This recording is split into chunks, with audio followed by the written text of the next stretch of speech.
جنت میں داخل کرنے والی جو چیز ہے وہ ہے تقوی اللہ و حسن الخلق، اللہ کے ساتھ تقوی اختیار کرنا اور لوگوں کے ساتھ اچھے برتاؤ کرنا۔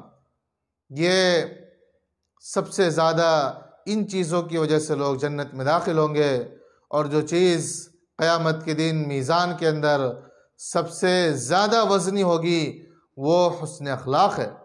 اس لیے اپنے آپ کو حسن اخلاق سے متصف کریں تاکہ دنیا اور آخرت کے اندر بھی کامیاب ہو۔ لوگ بھی اسی شخص کو پسند کرتے ہیں جس کے قول و فعل میں تضاد نہیں ہوتا، جو لوگوں کے ساتھ اچھا برتاؤ کرتا ہے، اپنی بات پہ قائم و دائم رہتا ہے، چاہے اس سے نقصان کیوں نہ ہو جائے وہ برداشت کر لیتا ہے۔